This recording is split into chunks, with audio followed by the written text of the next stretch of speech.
देश में नक्सलवाद के खिलाफ चल रहे निर्णायक अभियान के बीच नक्सलियों ने महाराष्ट्र, मध्य प्रदेश और छत्तीसगढ़ के मुख्यमंत्रियों को एक पत्र भेजा है। इस पत्र में नक्सलियों ने सामूहिक सरेंडर की इच्छा जताई है और इसी के साथ सीज फायर की भी मांग रखी है। इस कथित पत्र ने 3 राज्यों की सियासत में भूचाल ला दिया है। नक्सलियों ने अपने पत्र में ये भी जिक्र किया है कि इस बार वे सालाना मनाया जाने वाला PLGA यानी people's liberation guerrilla army week नहीं मनाएंगे। पत्र में साफ लिखा है कि वे जल्द ही एक और पत्र भेजकर सामूहिक सरेंडर की तारीख की घोषणा करेंगे। लेकिन दूसरी ओर सरकार की डेडलाइन पहले से ही तय है, जो मार्च 2026 में समाप्त होनी है। पत्र को लेकर गृह मंत्री विजय शर्मा का कहना है कि ये कोई कंक्रीट प्रपोजल नहीं है और नक्सलवाद के खिलाफ इस जंग में 10-15 दिन का समय ही काफी होता है। तो वहीं मुख्यमंत्री विष्णुदेव साय ने नक्सलियों से हिंसा का रास्ता छोड़कर मुख्य धारा में लौटने और लोकतांत्रिक व्यवस्था से जुड़ने की अपील की है। नक्सलियों का 3 राज्यों के सीएम को पत्र। हिड़मा के खात्मे के बाद नक्सली डरे। पत्र में सामूहिक सरेंडर की जताई इच्छा। सीज फायर के लिए नक्सलियों की नई समय सीमा। नक्सलियों ने 15 फरवरी 2026 तक का मांगा समय। सुरक्षा बलों के ऑपरेशन पर रोक लगाने की मांग। हर दिशा में कोशिश कर रहे हैं, जहां जहां तक बात हो सकती है हर जगह बात कर रहे हैं। पूरी कोशिश सरकार की यही है कि पुनर्वास किया जाए। पूरी कोशिश सरकार की यही है कि न केंद्र की सरकार न राज्य की सरकार एक गोली नहीं चलाना चाहती है और उनकी इस अपील के बाद हम लोग भी लगातार धरातल पर इसकी कोशिश करते हैं कि पुनर्वास लोग करें। महाराष्ट्र, मध्य प्रदेश, छत्तीसगढ़ इनकी जो कमेटी है उनके लोगों ने पत्र लिखा है। मैंने देखा पत्र, वो ऑडियो भी मैंने सुना। एक ऑडियो जो है उनको कॉन्क्रीट प्रपोजल देना चाहिए। वो क्या करना चाहते हैं, हम उनका सहयोग करेंगे उसमें। अगर वो चाहते हैं कि हमको इतने स्थान पर हम रहेंगे, हम उस चीज को क्लियर करेंगे, लेकिन कॉन्क्रीट प्रपोजल दें। 31 मार्च 2026 को नक्सलवाद पूरी तरह से देश से समाप्त हो जाएगा, तो बस्तर से भी समाप्त हो जाएगा। उसके बाद उस क्षेत्र में विकास को पहुंचाना पड़ेगा और हम लोग नियत नीलानार योजना के माध्यम से लगातार विकास को पहुंचा भी रहे हैं। कोई नई बात थोड़े, हम तो जब से सरकार में आए हैं तब से आह्वान किए हैं नक्सलियों से कि आप हिंसा की भाषा छोड़िए और विकास की मुख्यधारा से जुड़िए, आपके साथ सरकार न्याय करेगी। तो वहीं नक्सलियों ने अपने 2 वरिष्ठ साथियों, महाराष्ट्र में सरेंडर कर चुके भूपति और छत्तीसगढ़ में सरेंडर करने वाले सतीश के रास्ते पर चलने की बात कही है और सामूहिक आत्मसमर्पण की इच्छा जताई है। हाल ही के दिनों में सुरक्षा बलों ने अंदरूनी इलाकों तक पहुंचकर लगातार बड़ी कार्रवाई की है। कुख्यात नक्सली हिड़मा के मारे जाने के बाद नक्सली कैंपों में खौफ और बिखराव साफ नजर आ रहा है। नक्सलियों ने अपनी कई शर्तों और मांगों के साथ तीनों मुख्यमंत्रियों को एक कथित पत्र भेजा है। इस पूरे मामले पर कांग्रेस प्रदेश अध्यक्ष दीपक बैज ने कहा है कि चिट्ठी की सत्यता पर सरकार को स्पष्टता देनी चाहिए। अगर चिट्ठी सही है तो सरकार को सामने आकर स्पष्ट नीति और ठोस निर्णय करना चाहिए। मुझे लगता है कि पहली बार 3 राज्य के मुख्यमंत्रियों को कोई नक्सली नेता ने चिट्ठी लिखा है और वो चिट्ठी पे कितना सत्यता है सरकार को स्पष्ट करना चाहिए। अगर चिट्ठी सही है तो सरकार को निर्णय लेना चाहिए कि उनको क्या करना चाहिए। ये सरकार के ऊपर डिपेंड करता है। अब सवाल यही है कि क्या नक्सलियों का ये शांति पत्र सच में शांति की ईमानदार पहल है या फिर सुरक्षा बलों का प्रेशर कम कराने की रणनीतिक चाल। कहीं युद्ध विराम नक्सलवाद को दोबारा सांस लेने का मौका देना तो नहीं है, लेकिन सबसे बड़ा सवाल ये भी है कि क्या गन के साये में होने वाली बातचीत से सच में स्थायी शांति आ पाएगी। ये तो आने वाला वक्त ही बताएगा। रायपुर से IND 24 के लिए अद्वैत नाइक की रिपोर्ट।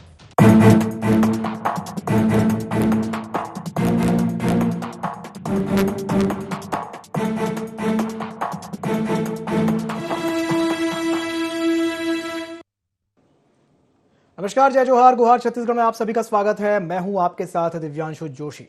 तो नक्सली हिड़मा के मारे जाने के बाद जो बिखराव है वो बढ़ गया है और वो दिख रहा है। 3 मुख्यमंत्रियों को शांति पत्र भेजा गया है। सरकार पत्र की सत्यता बताए, ऐसा कांग्रेस कह रही है। आज इसी विषय को लेकर के हम चर्चा करेंगे, लेकिन चर्चा करने से पहले जान लेते हैं क्या है आज के गुहार पॉइंट्स। नक्सलियों के कथित शांति पत्र के क्या है मायने? शांति पत्र क्या वाकई में एक ईमानदार पहल? कांग्रेस क्यों कर रही है पत्र की सत्यता की पुष्टि की मांग? सुरक्षा बलों के ऑपरेशन पर रोक लगाने की मांग कितनी जायज?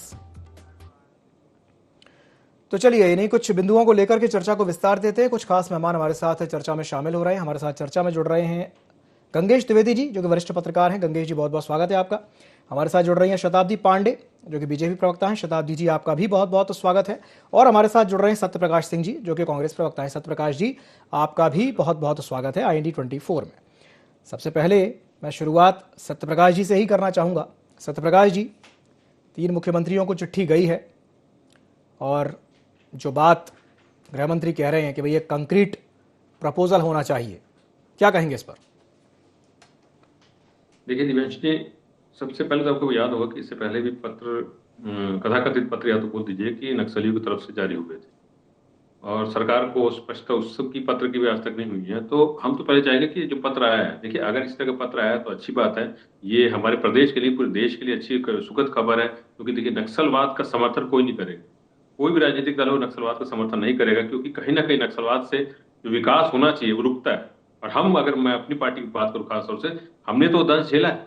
अपने बड़े वरिष्ठ नेताओं को, अपने मार्गदर्शक नेताओं को हमने खोया है। महेंद्र कर्मा जी हो, चाहे पटेल जी हो, चाहे दिनेश पटेल जी हो, तमाम कार्यकर्ता हो, हमने खोया है। तो हम वो दंश को और बेहतर तरीके से समझते हैं, वो दर्द को हम समझते हैं। तो इसलिए वो अगर इस तरह का पत्र आया भी है तो बहुत अच्छी बात है, स्वागत योग्य। मगर ये सरकार को तय करना पड़ेगा कि पहले पत्र की सत्यता क्या है, क्या सही में नक्सलियों का है या नहीं, ये तमाम चीज जांच का विषय है। उसके बाद भी देखिए, हम तो विपक्ष में, विपक्ष के अंदर जो हमसे बन पड़ता है, जो हमसे समर्थन चाहिए, हम देने के लिए तैयार हैं, क्योंकि सरकार में बैठे के लोगों को ये दायित्व बनता है या उनका ही फैसला होगा कि उस पत्र के आधार पर उनकी रणनीति क्या है, सरकार क्या करना चाहती है। और विपक्ष को खासतौर से अगर आप रणनीति बना रहे हैं, तो जिस तरह से आपको याद होगा जब इंदिरा गांधी जी युद्ध में गई थी तो विपक्ष को साथ लेकर चली थी, अटल बिहारी वाजपेयी जी को उन्होंने बुलाया था और मीटिंग की थी।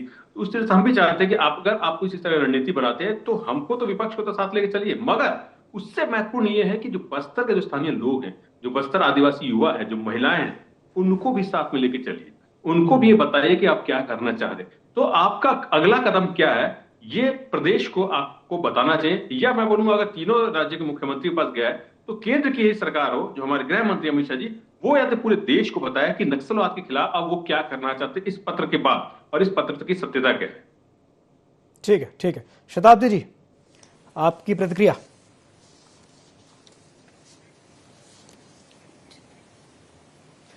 जी नमस्कार हिमांशु जी। जी नमस्कार। ये जो इन्होंने कहा है कांग्रेस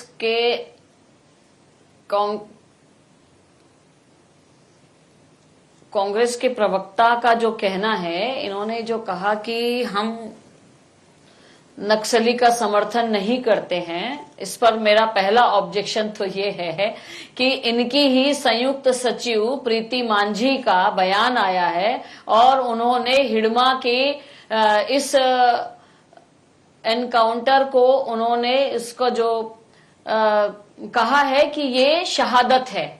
तो इस प्रकार से ये इनका कहना अपने आप में विवादास्पद है। दूसरा, ये कहते हैं कि विपक्ष को साथ लेकर तो चलिए।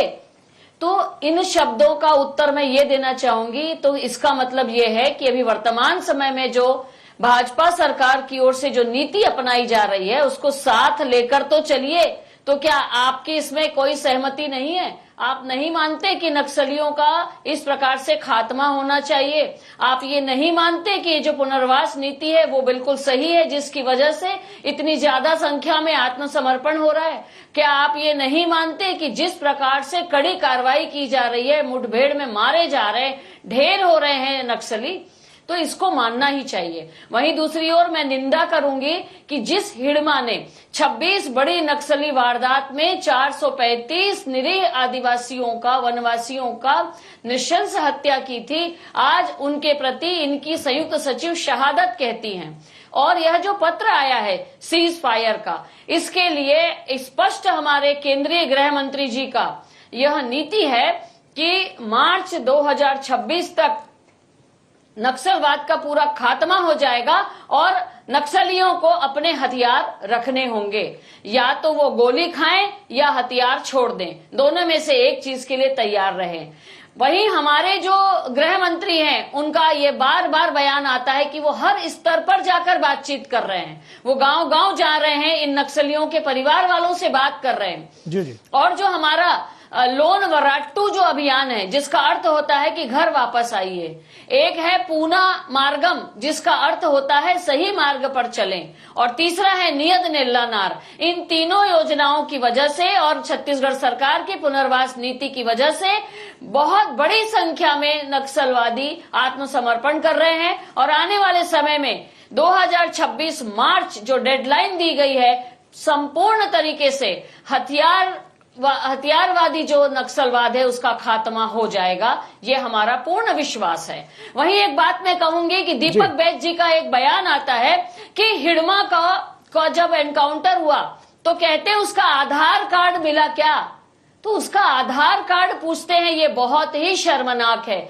इस प्रकार के बयान एक इतने जिम्मेदार पद पर बैठे हुए व्यक्ति का ये बताता है कि कहीं ना कहीं नक्सलियों के प्रति, और यह जो बात उठाई जा रही है बार बार कहीं ना कहीं कि इसकी शहादत हुई है, उसको जो शहीद बताने की बात की जा रही है, इसमें कहीं ना कहीं सॉफ्ट कॉर्नर नजर आता है जब दीपक बैज जी कहते हैं कि उनका आधार कार्ड मिला क्या। और आज देखिए कि बस्तर में जहां गोलियों की गूंज थी वहां विकास की सुगंध फैल रही है। तो ऐसे समय में मेरा ऐसा मानना है कि कांग्रेस को भारतीय जनता पार्टी की सरकार की नीतियों के साथ खड़े होना चाहिए, तभी हम मानेंगे कि आप नक्सलवाद का खात्मा चाहते हैं। अन्यथा हम तो यही कहेंगे कि आपके 5 साल के कार्यकाल में क्यों विलंब हुआ, उसके पीछे कारण यही है कि आप नहीं चाहते थे कि नक्सलवाद समाप्त हो। चलिए ठीक है सत्यप्रकाश जी, मैं आपके पास आऊंगा। गंगेश जी से पहले एक रिएक्शन चाहूंगा, उसके बाद आपके पास आऊंगा। गंगेश जी, ये जो शांति पत्र आया है, क्या वाकई में से कहा जाए कि ये एक ईमानदार पहल है? कहीं ऐसा तो नहीं है कि इसके पीछे कुछ छुपा हुआ इंटेंशन हो? गंगेश जी।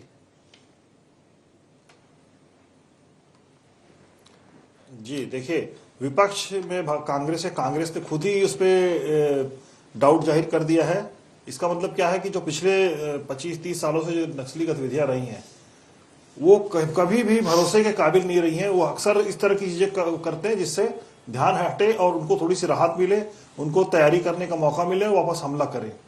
ऐसी कई बार ऐसी घटनाएं दोहराई गई है। जैसे 2024 जब से घोषणा हुई है उसके बाद से लगातार लोग बातचीत की बात कर रहे हैं। पहले सशर्त की बात कर रहे थे, अभी भी शर्त रखते हैं।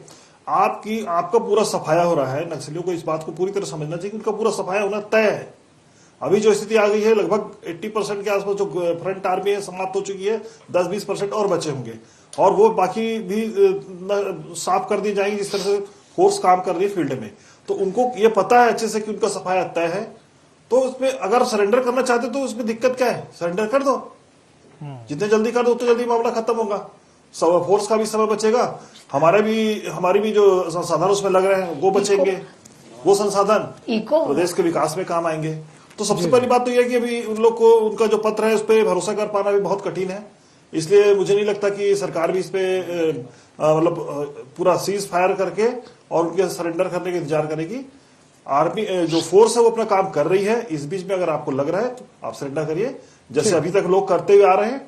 जिनको लगा उन लोगों ने सरेंडर किया और उनका बाकायदा स्वागत हुआ और उनको सारी योजनाओं का लाभ भी मिल रहा है। लेकिन उसके लिए मुझे लगता है कि तीनों राज्य की सरकारों को इस बात का बिल्कुल ध्यान रखना चाहिए कि इसके लिए सीज फायर करना उचित नहीं है। क्योंकि देखिए, हमने पूरा दौर देखा है, छत्तीसगढ़, मध्य प्रदेश, पूरे 6 राज्य जो है, पूरे LWE इफेक्टेड एरियाज बोलते हैं जो, फिर उनमें गिड़गिड़ाने की स्थिति में रहती थी सरकारें, और ये कांड करके निकल जाते थे। बड़ी बड़ी हत्याएं, बड़े बड़े गांव के गांव 70-72 लोगों की हत्या करके निकल जाते थे और एक उफ तक नहीं करते थे। कभी टेबल में बैठ के बात करने की स्थिति नहीं बनती थी। पहली बार बेहद कमजोर स्थिति में लोग आए हैं। तो अब इनसे बात क्यों? मैं तो कहता हूं इनका सफाया ही ज्यादा अच्छा है। अगर इनको आप जितना मौका देंगे ये उतना ही कुछ ना कुछ करेंगे, क्योंकि इनकी सोच ही वैसी है। तो उनको संभलने का मौका देने के बजाय अगर सरेंडर करना है तो विधान शर्त के सरेंडर करें। जो लाभ मिलना है सरकार ने पहले से घोषित करके रखा है, वो लाभ उनको मिलेगा, और नहीं तो फिर एक्शन के लिए तैयार भी रहे, जो लगातार हो रहा है। ठीक। जैसे हमारे गृह मंत्री भी उनकी मां के पास गए थे, हिडमा के, उनकी मां ने भी अपील की, हिडमा नहीं सरेंडर किए, आखिर मारे गए। इस बात को नक्सली के बाकी लोगों को भी समझना होगा कि अब जो है एक्शन में है सरकार।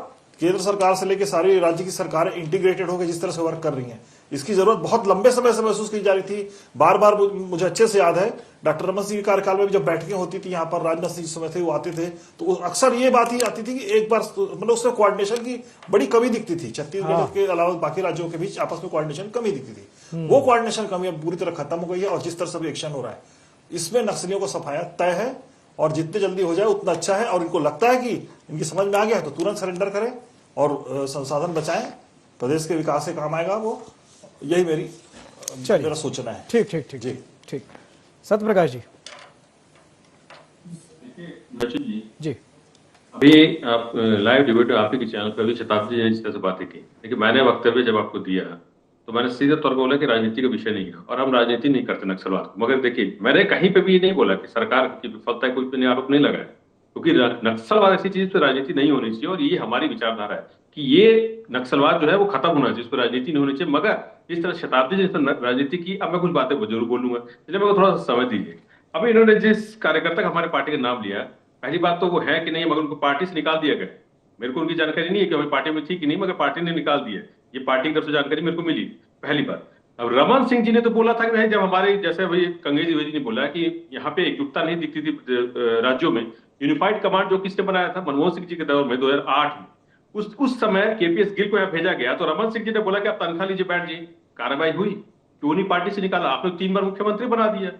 यहां तक दिनेश कश्यप पूर्व सांसद है, वो बोलते थे नक्सली नहीं, बिछड़े हुए भाई है हमारे।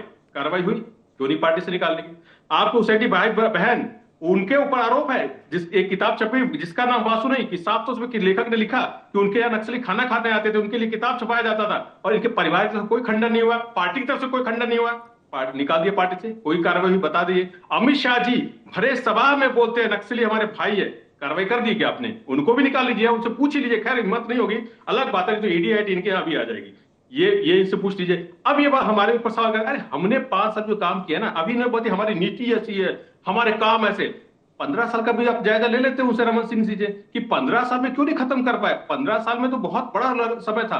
15 साल में छत्तीसगढ़ को कहना कि न्यूयॉर्क बना देना चाहिए था आप लोगों को, बस्तर छोड़ दीजिए, पूरे छत्तीसगढ़ बन सकता था, मगर आपने क्यों नहीं किया? 15 साल में क्यों नहीं खत्म हुआ? इसलिए और 5 साल जो हमने नीति बनाई, आज मैं डंके की चोट पे इनसे पूछा जाता हूं, एक नीति बता दे इन्होंने अभी बनाई हो, या प्रत्यर्पण की जो भी नीति थी अगर बनाई हो, वही नीति है जो भूपेश बघेल सरकार में चली आ रही है, वही नीति आज भी दोहराई जा रही है। 15 साल में जो नक्सलवाद खत्म नहीं हुआ या पीछे नहीं जा रहा, तो 5 साल में ऐसा क्या हुआ कि अभी ढलान की तरफ है?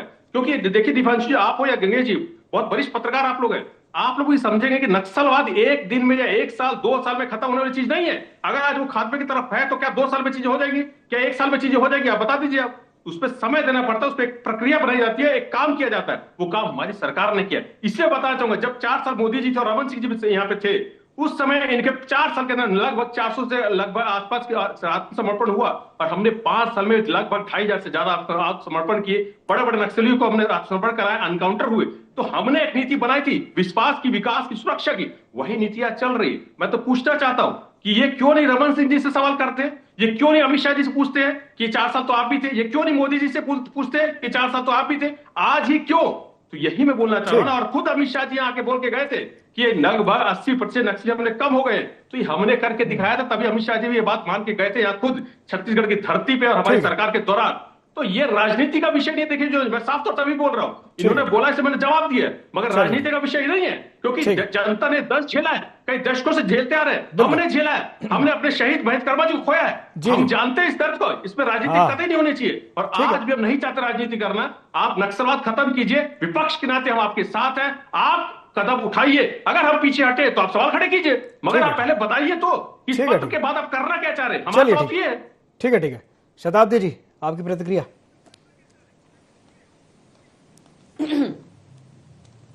जी, अच्छी बात है कि कांग्रेस प्रवक्ता ने स्वीकार कर लिया इसी डिबेट में कि हम आपके साथ हैं, आप नक्सलवाद समाप्त करिए, और निश्चित रूप से केंद्र और राज्य की सरकार मिलकर नक्सलवाद का खात्मा करने के लिए पूरी तरह से मुस्तैदी के साथ सब लगे हुए हैं।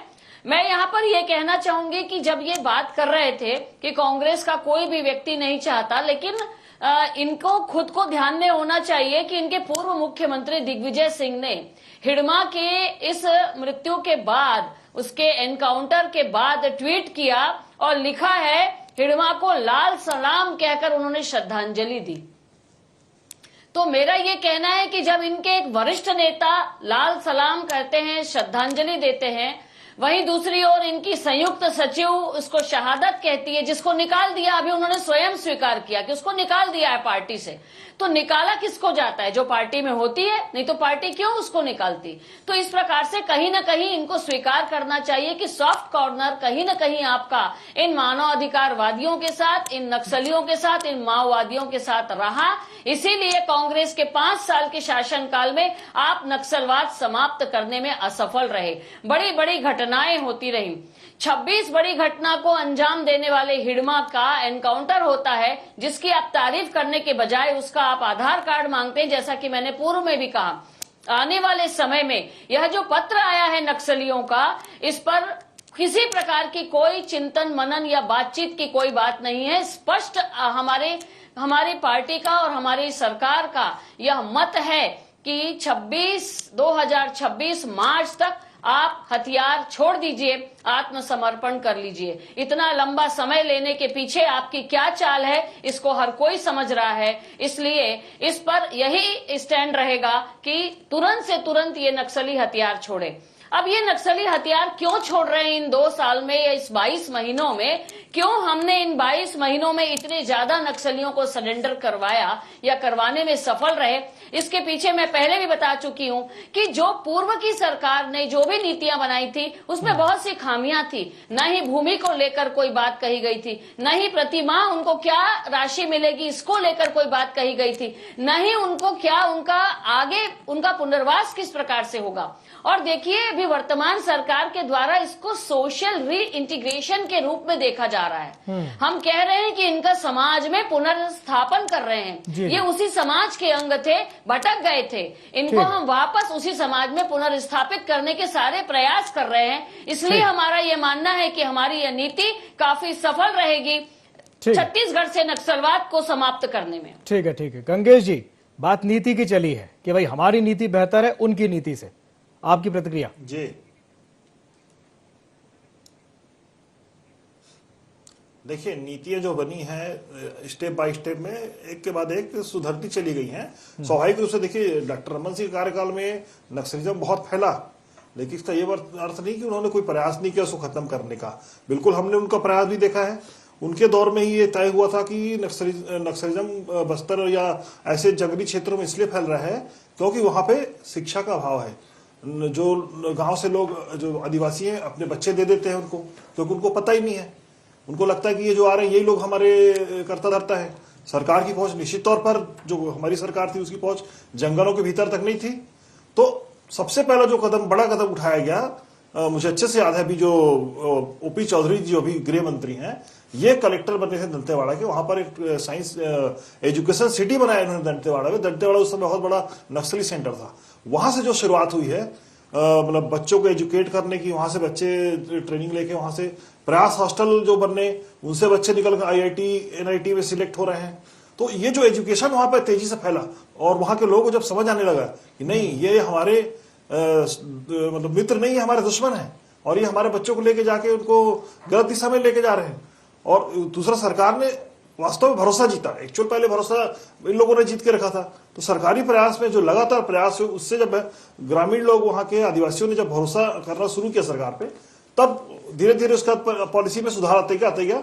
ये तो निरंतर लंबी प्रक्रिया के तहत आज जो परिणाम दिख रहा है वो एक लंबी प्रक्रिया का परिणाम है, और उत्तरोत्तर सुधार के बाद ही आज जो पॉलिसी बनी है वो फाइनल पॉलिसी बनके निश्चित तौर पर आज जो बहुत कारगर पॉलिसी बनी। और हम इस स्थिति में है कि छत्तीसगढ़ और देश में जो गृह युद्ध की स्थिति बोली जाती है, शीत युद्ध की, उस स्थिति को पूरे देश से खत्म करने की स्थिति। और इसके बाद मुझे लगता है जब ये खत्म हो जाएगा तो उसका जो देश का विकास होगा निश्चित तौर पर बहुत तेज गति से होगा। इसमें देश का विकास मुझे ऐसा लगता है। ठीक है शताब्दी, जल्दी से अपनी बात पूरी कीजिए, समय हो रहा है जी, बोलिए।